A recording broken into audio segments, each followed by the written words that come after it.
রাদিয়াল্লাহু আনহু বাড়ির দিকে চলে গেলেন, আলী রাদিয়াল্লাহু আনহু বাড়ির দিকে চলে গেলেন। হযরত আবু বকর রাদিয়াল্লাহু আনহু তিনিও বাড়িতে যাইতেছিলেন। আমার ভাইরা দেখেন, ইবলিস শয়তান এবার ইসলামের ক্ষতি করার জন্য কি ঘটনা ঘটাইয়া দেয়। যে আবু বকর রাদিয়াল্লাহু আনহু বাড়িতে যাইতেছিলেন, প্রতিমধ্যে ইবলিস শয়তান চিন্তা করলো ইসলামের ভিতরে একটা ফাটল তৈরি করি, মুসলমানদের ঈমানের ভিতরে একটু ফাটল তৈরি করে দিই। আবু বকর রাদিয়াল্লাহু আনহু বাড়িতে যাইতেছিলেন, প্রতিমধ্যে এক ইহুদি, তার সঙ্গে আরো 4 জন ইহুদি ছিল। তারা সবাই এসে আবু বকর রাদিয়াল্লাহু আনহুকে বলতেছেন, আবু বকর, তুমি যে আল্লাহর কথা বলো এবং যে রাসূলের কথা বলো, তোমার আল্লাহ এবং আল্লাহর রাসূল তো তারা হলো ফকির। তারা কি ফকির? তারা হলো ফকির। আবু বকর বলতেছে, কি ব্যাপার, তোমার সাহস তো কম না, আমার আল্লাহ এবং আমার আল্লাহর রাসূলকে তুমি ফকির বলো। বলতেছে, কেন? তোমার আল্লাহ এবং আল্লাহর রাসূল তো ফকিরই, তোমার আল্লাহ তো আমাদের কাছে ঋণ চায়। তোমার আল্লাহ তো কোরআনের ভিতরে বলে তোমাদের, মান দাল্লাযী ইউকরিদুল্লাহা কারদান হাসানা ফায়ুদাইফাহু লাহু আযআফান কাসীরা। তো তোমার আল্লাহ বলে, কে আসো আমাদেরকে ঋণ দাও, আমাকে ঋণ দাও। তোমার আল্লাহ তো আমার কাছ থেকে ঋণ চায়, আমাদের কাছ থেকে ঋণ চায়। আর ঋণ চাই কোন ব্যক্তি? যে অসহায় গরীব। কথা বলুন ঠিক কিনা? আমার ভাইরা, এই আয়াতের অর্থটা ইহুদিরা আসলে বুঝতে পারে নাই। মান দাল্লাযী ইউকরিদুল্লাহা কারদান হাসানা, কারদান হাসানা অর্থ হলো উত্তম ঋণ। আসলে এই ঋণটা আল্লাহ তাআলা চেয়েছেন যে উত্তম ঋণ বলতে তোমরা আল্লাহ তাআলার রাস্তায় খরচ করো, তোমরা দ্বীনি কাজে তোমাদের অর্থ সম্পদ গুলো খরচ করো, ব্যয় করো। কিন্তু তারা বুঝতে পারলো যে আল্লাহ তাআলা আমাদের কাছ থেকে ঋণ চায়। আয়াতের অর্থ না বুঝে ইহুদি আবু বকরকে বলতেছে, তোমার আল্লাহ হলো ফকির, তোমার রাসূল হলো ফকির। নরম দিলের সাহাবী যদি গরম হয় কেমন অবস্থা হবে বাজান বলুন তো? আবু বকর তেমনি নরম দিলের সাহাবী। কথা বলুন ঠিক কিনা? নরম মানুষ যদি একবার রেগে যায় তাহলে কিন্তু খবর আছে, আছে না নাই? খবর কিন্তু আছে। ইহুদি বলতেছে, তোমার আল্লাহ এবং আল্লাহর রাসূল তো ফকির। আবু বকর রাদিয়াল্লাহু আনহু বলতেছে, খবরদার হে ইহুদি, তুই যা কিছু বলবি আমাকে বল, আমার আল্লাহ এবং আল্লাহর রাসূলকে নিয়ে বলবি না। আমাকে বল, আমার আল্লাহ এবং আমার আল্লাহর রাসূলকে নিয়ে বলবি না, তাহলে কিন্তু তোর আজকে খবর আছে। তোর আজকে কি আছে? খবর আছে। ইহুদি বলতেছে, কি করব? একজনের সাথে যখন কাজা লাগে, ঝগড়া লাগে, একজন বলে না আমি তোকে মারবো, কি করতে পারবো, এমন কথা বলে কে? বলে না। ইহুদি বলতেছে, তোমার আল্লাহ এবং আল্লাহর রাসূল তো ফকির। মুসলমান ভাইরা রে আমার, সিদ্দিক আকবর হযরত আবু বকর রাদিয়াল্লাহু আনহু ইহুদিকে ডাকতে বলে, ইহুদি খবরদার যা বলবি আমাকে বল। এই ইহুদি, আমার আল্লাহ এবং আমার আল্লাহর রাসূলকে নিয়ে তুই গালি দিবি না। এই ইহুদি, আমার আল্লাহ এবং আমার আল্লাহর রাসূলকে নিয়ে তুই গালি দিবি না, কারণ আমি হলাম আমার আল্লাহ এবং আল্লাহর রাসূলকে আমি সবচাইতে বেশি মহব্বত করি। মুসলমান ভাইরা আমার, বলুন তো, ইমানদার ব্যক্তিরা আল্লাহ তাআলাকে মহব্বত করে কি করে না? আওয়াজ দিয়ে বলুন, করে কি করে না?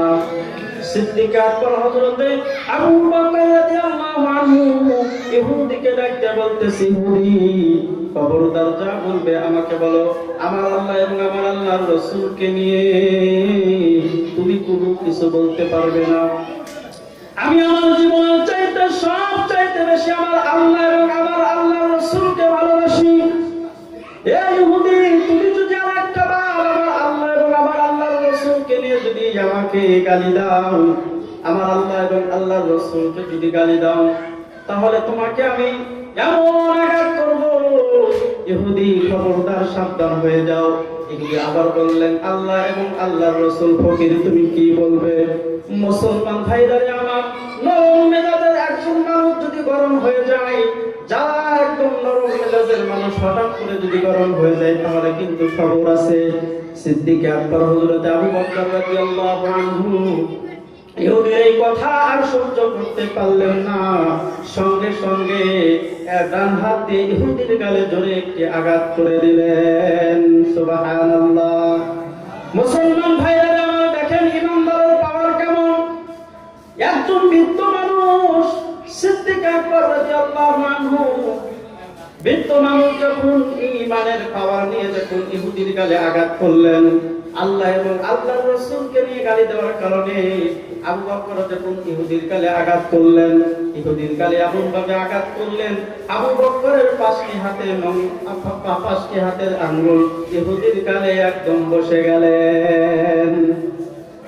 মুসলমান ভাইরা আমার দেখেন ইবলিস শয়তান কি ঘটনা ঘটাইয়া দেয়। প্রতিমধ্যে ইবলিস শয়তান পাগড়ি পরে এসে উপস্থিত হয়ে গেছেন। ইহুদিকে ডাকতে বলে, ইহুদি ব্যাপার কি? আবু বকর তোমাকে আঘাত করলো, তুমি এখন কি করবে? আবু বকর যে তোমাকে আঘাত করলো এর প্রতিশোধ নেবে না। মুসলমান ভাইরা আমার, আমাদের সমাজের ভিতরে দেখবেন যখন দুই ভাইয়ের কোনো বিবাদ লাগে অথবা এক গ্রামের ভিতরে একজনের সাথে যদি আরেকজনের যদি ঝগড়া লাগে, তৃতীয় পক্ষ এসে কিন্তু তার মাঝখানে অবস্থান নেয়। কথা বলুন ঠিক কিনা? দুই ভাইয়ের ভিতরে ঝগড়া লাগানোর জন্য তৃতীয় পক্ষ এসে অবস্থান নেয়।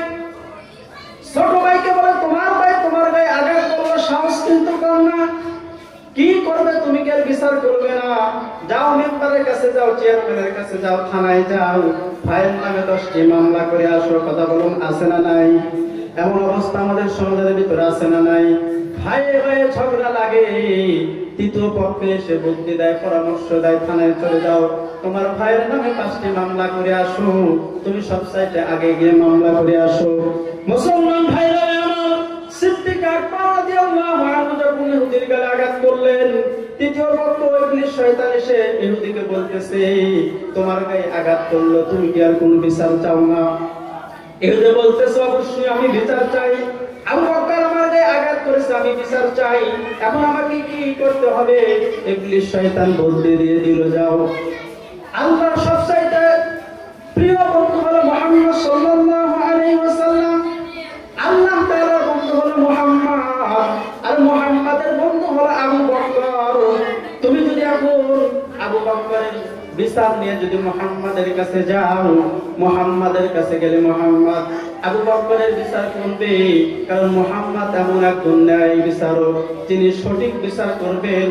তুমি আবু বকরের নামে মুহাম্মাদের কাছে গিয়ে বিচার দাও যে আপনার বন্ধু আবু বকর আমার গায়ে আঘাত করেছে, আমি আবু বকরকে কিছুই করি নাই, কিছুই বলি নাই, আবু বকর বিনা দোষে আমার গায়ে থাপ্পড় মেরেছে।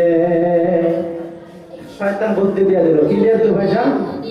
বুদ্ধি দিয়ে দিল, যাও মুহাম্মাদের কাছে যাও, যাওয়ার পরে বিচার দাও। মুসলমান ভাইরা আমার, আবু বকর রাদিয়াল্লাহু আনহু ইহুদির গায়ে আঘাত করে বাড়ির দিকে রওনা হলেন। এদিকে ইহুদিরা দল বললে মুহাম্মদ সাল্লাল্লাহু আলাইহি ওয়াসাল্লামের বাড়ির দিকে রওনা হয়ে গেলেন। বন্ধুরে আমার, বিশ্বনবীর দরবারে যাওয়ার পরে মুহাম্মদ সাল্লাল্লাহু আলাইহি ওয়াসাল্লামকে ডাকতে বলে, ও মুহাম্মদ, আপনার বন্ধু আবু বকর আমার গালে থাপ্পড় মেরেছে, আমি কোনো অপরাধ করি নাই, আমি কিছুই বলি নাই, আবু বকর আমার গায়ে আঘাত করেছে। বিশ্বনবী সাল্লাল্লাহু আলাইহি ওয়াসাল্লাম বললেন, ইহুদি, তুমি কি আমার বন্ধু আবু বকরকে কিছুই বলো নাই? আবু বকরকে তুমি কিছুই বলো নাই, আবু বকরকে বিনা কারণে তোমার গায়ে আঘাত করেছে। ইহুদিরা ডাকতে বলে, ওগো মুহাম্মদ, আমি আপনার বন্ধু আবু বকর রাদিয়াল্লাহু আনহুকে কিছুই বলি নাই, আবু বকর বিনা অপরাধে আমার গালে থাপ্পড় মেরেছে, আমি আর বিচার চাই। বিশ্বনবী সাল্লাল্লাহু আলাইহি ওয়াসাল্লাম বললেন, ঠিক আছে, আবু বকর যদি তোমার গায়ে বিনা অপরাধে বিচার করে, তোমার গায়ে যদি আঘাত করে থাকে, আবু বকর যদি বিনা কারণে তোমার গালে থাপ্পড় মেরে থাকে, তাহলে অবশ্যই আমি আর বিচার করব। বিশ্বনবী সাল্লাল্লাহু আলাইহি ওয়াসাল্লাম আবু বকর রাদিয়াল্লাহু আনহুকে ডাকলেন। আবু বকর রাদিয়াল্লাহু আনহু বিশ্বনবীর দরবারে এসে উপস্থিত হলেন। লাব্বাইক ইয়া রাসূলুল্লাহ, ও আল্লাহর রাসূল, আপনি আমাকে ডেকেছেন। বিশ্বনবী সাল্লাল্লাহু আলাইহি ওয়াসাল্লাম বললেন, তোমাকে ডেকেছে আবু বকর। ও আবু বকর, তুমি নাকি এই ইহুদির গালে থাপ্পড় মেরেছো, ইহুদিকে নাকি আঘাত করেছো। মুসলমান ভাইরা আমার, দেখেন আবু বকর রাদিয়াল্লাহু আনহু একদম নরম দেহের মানুষ, কেমন করে গরম হয়ে যায়। আবু বকর রাদিয়াল্লাহু আনহু বিশ্বনবীর দরবারে আসার পরে বলতেছে, ও আল্লাহর রাসূল, এই ইহুদিকে আমি থাপ্পড় মেরেছি, আপনি যদি অনুমতি দেন গো আল্লাহর রাসূল, আমি এই ইহুদিকে আরেকটি থাপ্পড় মারতে চাই। মুসলমান ভাইরা আমার, বিশ্বনবী সাল্লাল্লাহু আলাইহি ওয়াসাল্লাম হতভম্ব হয়ে গেলেন। ও আবু বকর, কি বলো তুমি? ইহুদিকে তুমি থাপ্পড় মেরেছো, আবার বলতেছো ও আল্লাহর রাসূল, আপনি যদি অনুমতি দেন আমি ইহুদিকে আরেকটা থাপ্পড় মারতে চাই। অবশ্যই কোন কারণ আছে, কথা বলুন বাজান, কারণ আছে না নাই? কারণ আবু বকর হলো নরম দিলের একজন মানুষ। আবু বকর তো এমনি এমনি কাউরে আঘাত করবে না, যার ব্যাপারে রাসূলুল্লাহ সাল্লাল্লাহু আলাইহি ওয়াসাল্লাম বলেছেন, আরহামু উম্মতি বিউম্মতি আবু বকর। আল্লাহু আকবার। মুসলমান ভাইরা আমার, আবু বকর রাদিয়াল্লাহু আনহু একজন উম্মতের সবচাইতে দরদি একজন সাহাবী, যার ব্যাপারে বলা হয় আরহামু উম্মতি। সিদ্দিক আকবর হলো উম্মতের সবচাইতে দরদি একজন সাহাবী। সেই সাহাবী ইহুদিকে থাপ্পড় মেরেছে। বিশ্বনবী সাল্লাল্লাহু আলাইহি ওয়াসাল্লাম বললেন, আবু বকর কেন থাপ্পড় মেরেছো? বিশ্বনবী সাল্লাল্লাহু আলাইহি ওয়াসাল্লামের কাছে আবু বকর রাদিয়াল্লাহু আনহু বলেন, ও আল্লাহর রাসূল, আমি যেদিন থেকে ঈমান এনেছি আল্লাহ এবং আল্লাহর রাসূলের প্রতি, ও আল্লাহর রাসূল, যেদিন আমি কালেমা পড়েছি লা ইলাহা ইল্লাল্লাহু মুহাম্মাদুর রাসূলুল্লাহ, ও আল্লাহর রাসূল, যেদিন আপনি আমাকে ইসলামের দাওয়াত দিলেন, আমি যখন কালেমা পড়ে আপনার প্রতি ইসলাম গ্রহণ করলাম, ঈমান আনলাম, সেদিন থেকে আমি আমার নিজের জীবনের চাইতে, আমার পরিবার পরিজনের থেকে, আমার সন্তানের থেকে, সবার থেকে আমি আপনাকে সবচাইতে বেশি মহব্বত করি। সুবহানাল্লাহ। আল্লাযীনা আমানু আশাদ্দু হুব্বাল লিল্লাহ, ওয়াল্লাযীনা আমানু আশাদ্দু হুব্বাল লিল্লাহ। মুসলমান ভাইরা আমার, যখন ঈমানদার কাকে বলে? আবু বকর রাদিয়াল্লাহু আনহু ঈমানের পাওয়ার কারণে আল্লাহ এবং আল্লাহর রাসূলকে গালি দিয়েছে, সহ্য করতে পারে নাই। আল্লাহ এবং আল্লাহর রাসূলকে নিয়ে কটূক্তি করার কারণে আবু বকর ইহুদির গালে আঘাত করেছে, ইহুদির গালে থাপ্পড় মেরেছে। কিন্তু মুসলমান, সবচাইতে বড় দুঃখের বিষয় হলো আজকে আমাদের বাংলাদেশের ভিতরে আল্লাহ এবং আল্লাহর রাসূলকে নিয়ে কত মানুষ কটূক্তি করে।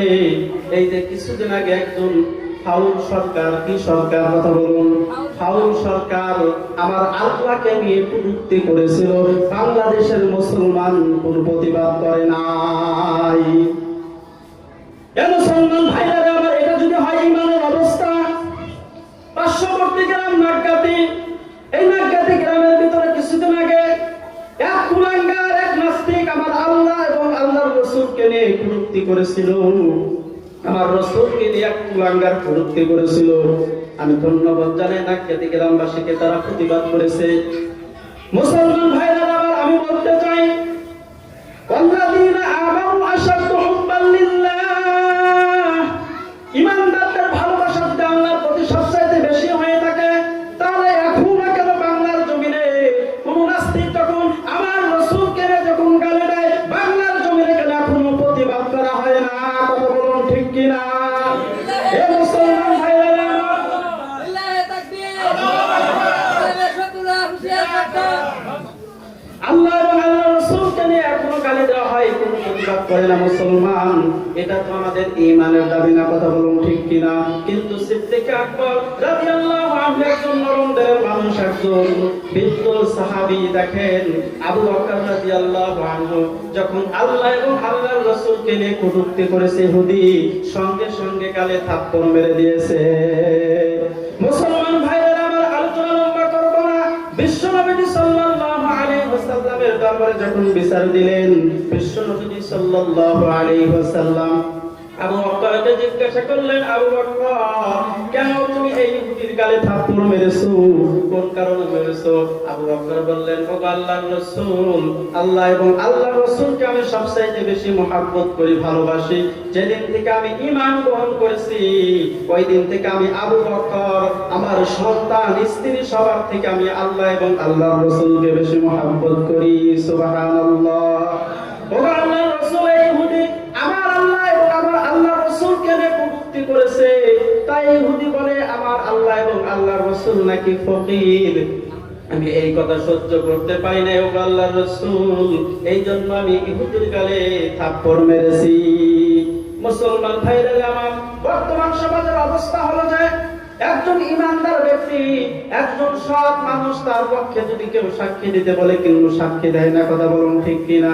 বর্তমান সমাজের ভিতরে দেখবেন ভালো মানুষের পক্ষে কিন্তু সাক্ষী নাই, অথচ একজন খারাপ মানুষের পক্ষে কিন্তু সাক্ষীর অভাব নাই। কথা বলুন ঠিক কিনা? মুসলমান ভাইরা আমার, বিশ্বনবীকে বললেন এই জন্য আমি থাপ্পড় মেরেছি। আল্লাহ রাসূল বললেন তোমার সাক্ষী আছে নাকি আবু বকর?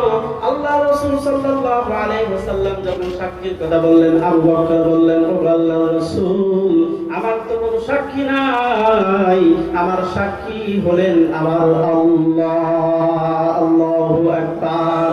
মুসলমান ভাইরা আমার, ইহুদিকে আল্লাহ রাসূল সাল্লাল্লাহু আলাইহি ওয়াসাল্লাম বললেন, ইহুদি তোমাকে যে আবু বকর থাপ্পড় মেরেছে তোমার সাক্ষী কি? ইহুদি তো সঙ্গে সঙ্গে সাক্ষী নিয়ে এসেছেন, তার সঙ্গেই তো আরো সাক্ষী রয়েছে। মুসলমান ভাইরা আমার, আরো ইহুদি ডাকতে বললেন, ও আল্লাহর রাসূল, আবু বকর আমার বন্ধুকে থাপ্পড় মেরেছে, এটা আমরা নিজ চোখে দেখেছি, আবু বকর আমার বন্ধুকে থাপ্পড় মেরেছে। মুসলমান ভাইরা আমার, বিশ্বনবী সাল্লাল্লাহু আলাইহি ওয়াসাল্লাম একজন ন্যায় বিচারক। কথা বলুন ঠিক কিনা? বিশ্বনবী সাল্লাল্লাহু আলাইহি ওয়াসাল্লাম এখন বিচার করবেন। আবু বকরকে ডাকতে বলে, আবু বকর তোমার তো কোনো সাক্ষী নাই। আবু বকর, আমি বললাম একজন ইনসাফওয়ালা আল্লাহর রাসূল, আমি একজন ইনসাফওয়ালা, আমি এখন যেটা সঠিক বিচার সেই বিচার করব। ও আবু বকর, কোরআনের ভিতরে আল্লাহ তাআলা বলেছেন, ওয়াল আইনা বিল আইনি ওয়াল আনফা বিল আনফি ওয়াল উযুনা বিল উযুনি ওয়াস-সিন্না বিল সিন্নি ওয়াল জুরুহা কিসাস।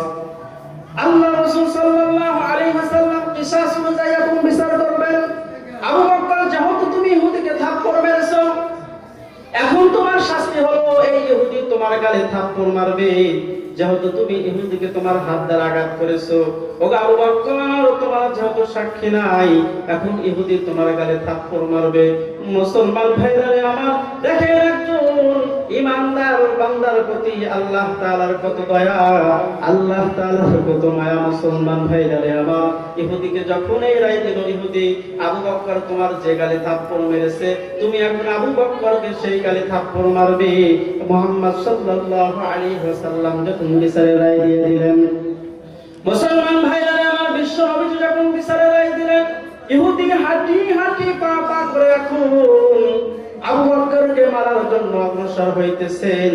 এমন সময় আল্লাহ রাব্বুল আলামিন বিশ্বনবী সাল্লাল্লাহু আলাইহি ওয়াসাল্লামের কাছে ওহী প্রেরণ করলেন। সুবহানাল্লাহ। আর একটু জোরে বলেন না বাজান, সুবহানাল্লাহ। মুসলমান ভাইরা আমার, ইহুদি হাঁটি হাঁটি পা পা করে আবু বকরকে মারার জন্য অগ্রসর হইতেছেন। এমন সময় আমার আল্লাহ জিবরাইল আলাইহিস সালাতু ওয়াস সালামকে বললেন, জিবরাইল আর দেরি করা যাবে না, আর দেরি করা যাবে না। আবু বকরের মতো যদি এমন একজন সাহাবী, যে সাহাবী আল্লাহ এবং আল্লাহর রাসূলকে এত মহব্বত করে ভালোবাসে, এই সাহাবী যদি এখন তার পক্ষে যদি সাক্ষী না থাকার কারণে যদি মার খায়, জিবরাইল সঙ্গে সঙ্গে আল্লাহ রাসূল সাল্লাল্লাহু আলাইহি ওয়াসাল্লামের কাছে ওহী নিয়ে আসলেন।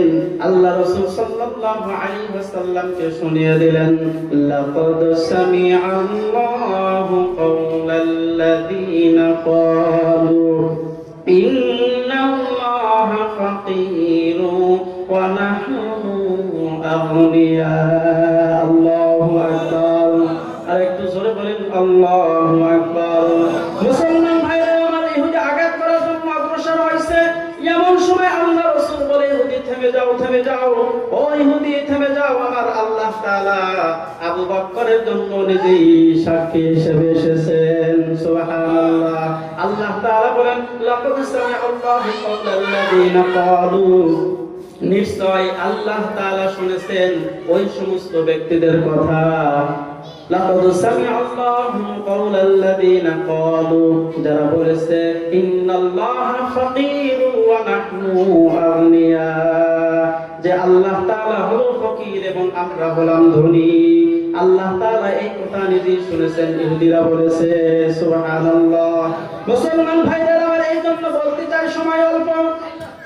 আল্লাহ রাব্বুল আলামিন বলেন ওয়ালা তাহিনু ওয়ালা তাহজানু ওয়া আনতুমুল আ'লাউনা ইন কুনতুম মুমিনিন, তোমাদের কোনো ভয় নাই, কোনো চিন্তা নাই, যদি তোমরা মুমিন হয়ে থাকো অবশ্যই আল্লাহ তাআলা তোমাদেরকে বিজয় দান করবেন। সুবহানাল্লাহ। বলুন তো, মুমিনের কোনো ভয় আছে নাকি?